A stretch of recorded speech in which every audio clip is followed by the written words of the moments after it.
Today, we're going to talk about Abraham and hospitality and loving our neighbor who might be a stranger.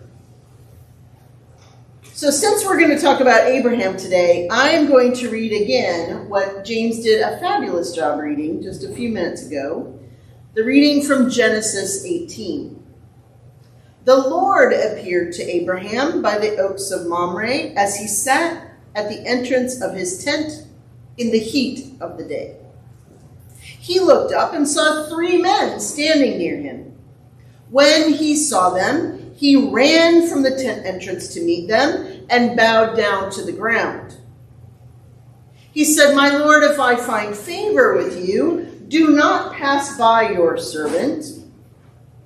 Let a little water be brought, and wash your feet, and rest yourselves under the tree. Let me bring a little bread, that you may refresh yourselves, and after that you may pass on, since you have come to your servant." So they said, "Do as you have said."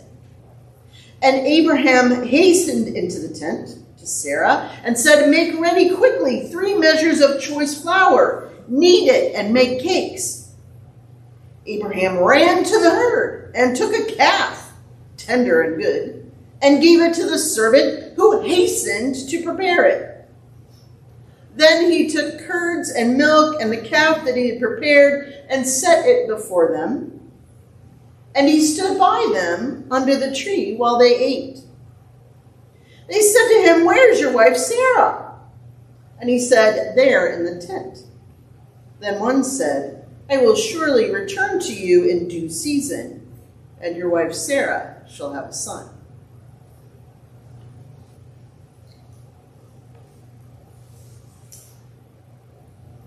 What do you notice in this story? Is there anything that stood out for you in this story? And don't worry, the Wednesday night folks, you can chime in since you've heard this more than once now. Anything that stood out to you?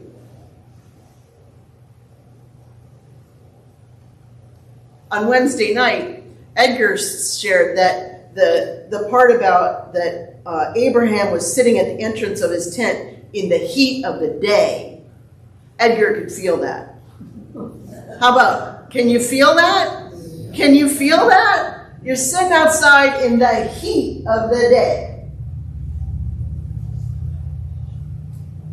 And what about this part? He looked up and saw 3 men standing near him. Now, if you're sitting outside your tent or your house in the heat of the day, and suddenly 3 men are standing in front of you, would you not wonder, where did they come from? Did I doze off? How did I miss them? And who are these people? Right? That's a bit of surprise. But it says, Abraham didn't have any of those reactions. When he saw them, he ran from the tent entrance to meet them and bowed down to the ground. And he invites them to stay for some water. And then he goes on to go find Sarah to make some flour into bread. How quick is that process? Not super quick, right? And did you catch what else he did? What else did he do? He went and got a calf. Now, at least my understanding is from calf to meal, there's a lot of steps involved, right? So that's also not a quick process. Even though everybody in the story seems to be running and hurrying, right? It still is not a quick process. Did Abraham know who these people were? No. Did he even ask them their names? Nope. Did he ask them where they came from, what they were doing, where they were going? None of that. He simply welcomed them. And he showed them hospitality. I mean, he created quite the meal for them. And not only that, He stayed with them while they ate, but he didn't eat. He wanted to make sure that they knew that hospitality was for them. That they weren't just coming at his mealtime and, he threw together a little bit extra. Now, as I've been reading this story and thinking about Abraham's hospitality, something has struck me.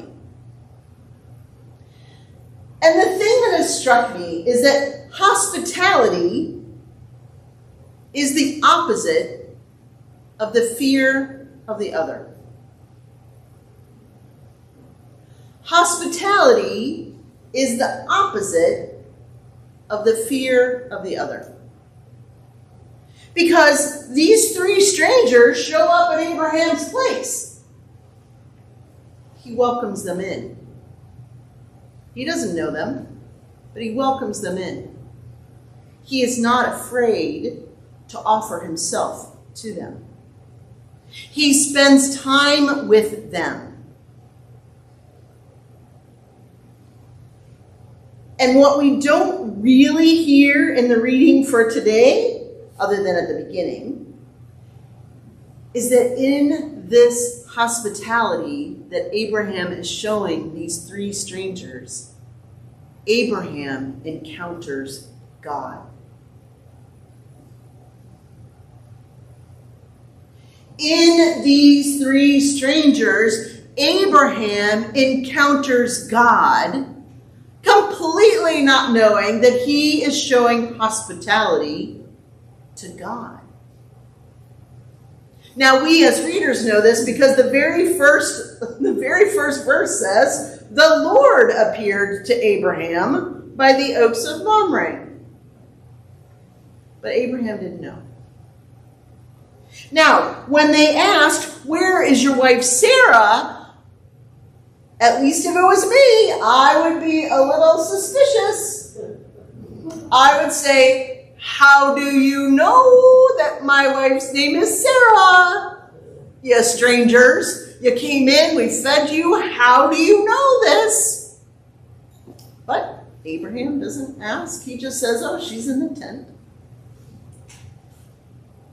And then one of them says, "I will surely return to you in due season, and your wife Sarah shall have a son." Now, Abraham and Sarah, they have a long story in Genesis. They go through a lot of adventures together, and God promises them that they will have descendants beyond measure. But here they are, very old and still childless. But these strangers who they've shown hospitality to assure them that that promise will still come true. So Abraham encounters God in his showing of hospitality.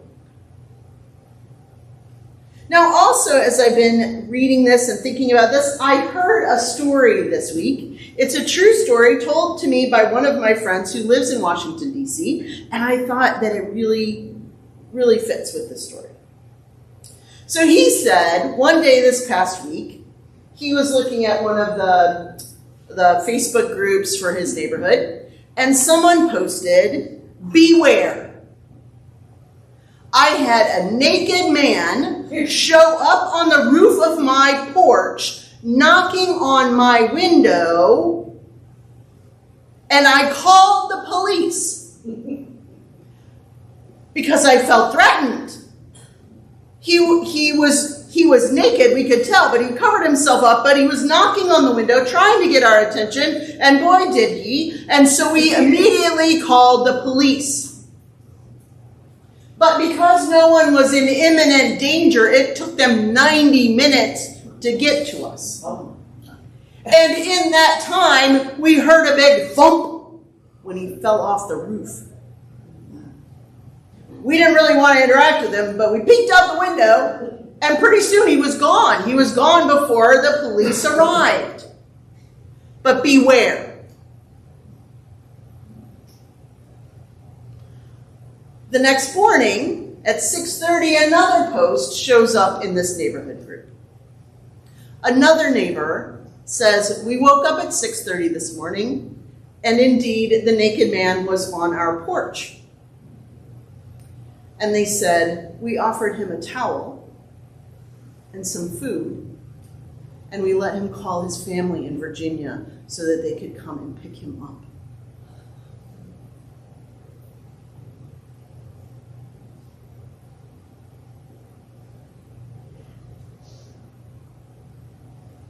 Who showed hospitality?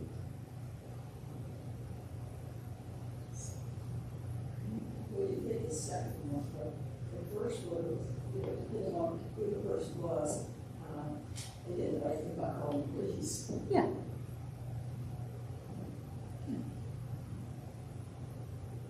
But it just really struck me the difference between being afraid just because someone is a stranger and offering them hospitality.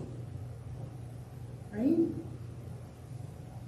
I just thought that that was a really interesting, and again, it is a true story.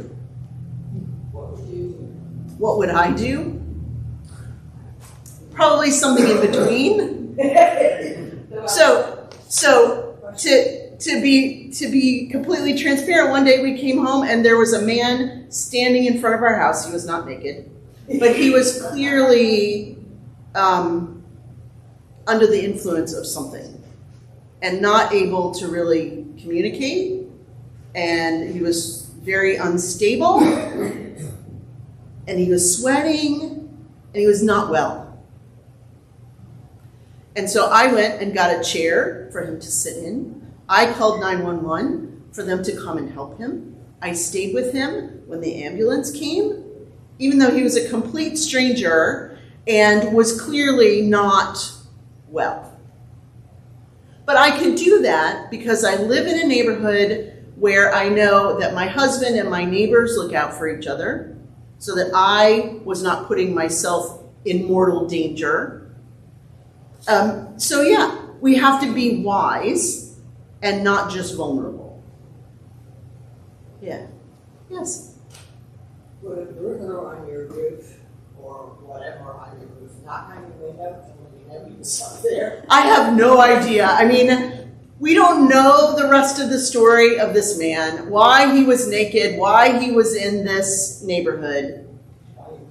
The story just really struck me that there are people who see past just what's in front of them and who aren't afraid just because someone isn't what they expected. Right?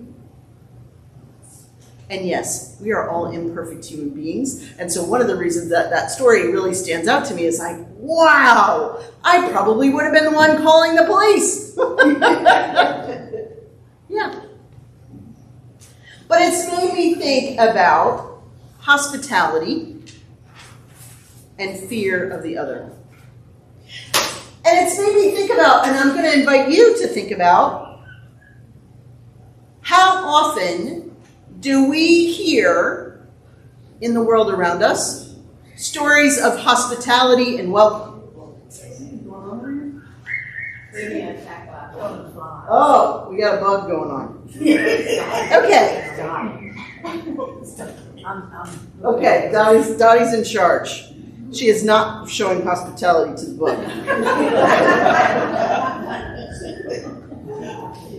So I've been thinking and paying attention to how many times that we hear messages about fear of the other, how we should be afraid of others, especially those who are not like us, those who are strangers, versus how many messages of hospitality, love, and grace do we hear?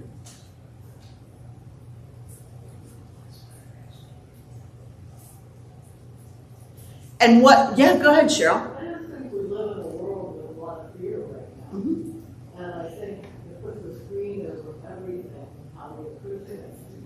And some of that is bad, and some of it is real. Yeah. And I don't know how we go forward with that kind of situation in a good Christian way. Yeah. Yeah. It's definitely not black and white. We live in a world that has a lot of fear. And some of it is generated and some of it is real. And how do we know? Yeah, it is definitely not black and white. But I also think the answer isn't fear, because if we succumb to fear, we give up our value. Right, if we're afraid of everyone and everything, then we've given up our calling to love our neighbor. Yeah, it's not straightforward. But what is clear is that fear drives division.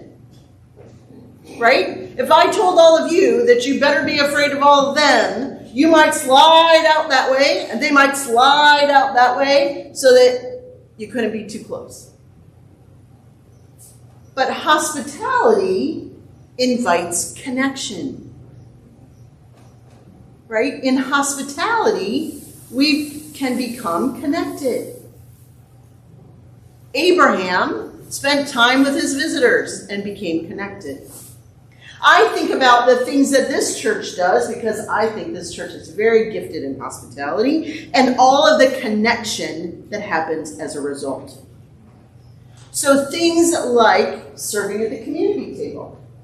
Ginny has a great friend that she visits with every time that we serve at the community table. And Ginny may not have met that friend had we not done that. Right, Ginny? Correct. She loves to talk. Yes. We even have a picture of the two of you together. And we ran into her at lunch that one time. So, connection that we wouldn't have otherwise.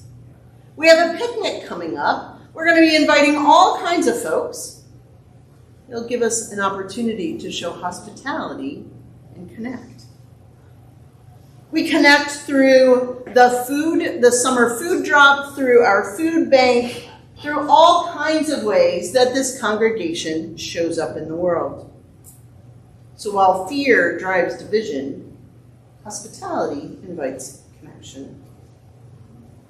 And what concerns me is a lot of times we hear messages of fear over and over and over again, and then we come to church for an hour on Sunday and we hear, love your neighbor as yourself, show hospitality to strangers. 1 hour versus the whole rest of the time, right? And that more doesn't mean right.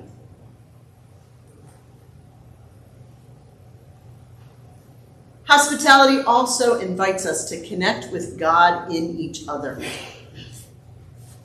Because if you're a stranger, it's very hard to encounter God in the other. But as we get to know each other, we see that God is in each of us.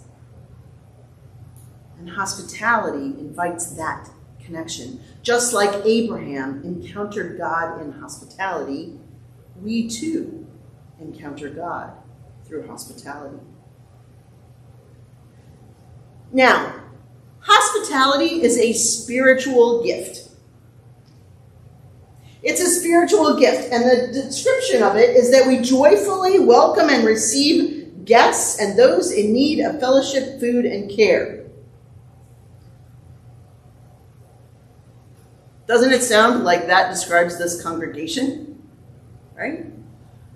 So as we're going through our discernment, we're also going to be looking at what spiritual gifts has God given each of us and brought us together to do God's work.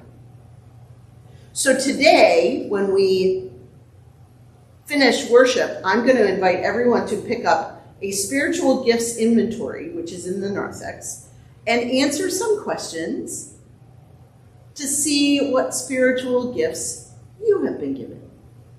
Because each of us has them. Right, Linda? Each of us has spiritual gifts. If you say so. We may not even be aware of our own gifts, but this is a good starting point. Because it asks us questions about the things we like to do. So it's easier to connect than trying to say, is hospitality my spiritual gift? Is administration my spiritual gift? It walks us through that. I am confident that hospitality is at the top of our list of spiritual gifts as a congregation. And these spiritual gifts, when we use them together, we use them to serve God's mission in the world. We are called together with these gifts because God's plan involves us doing what we are called to do.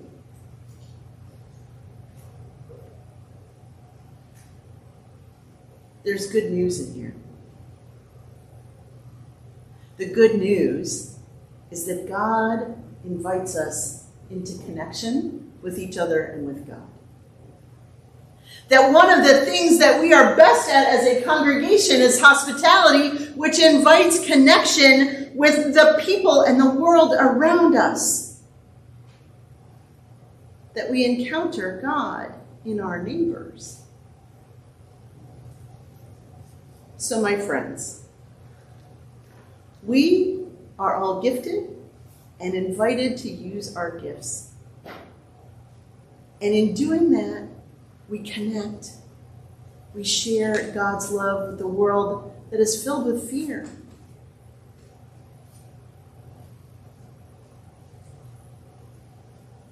We are called. We are loved. We are gifted. Let us listen together to God's call to us, and let us live as a beacon of hope in the world.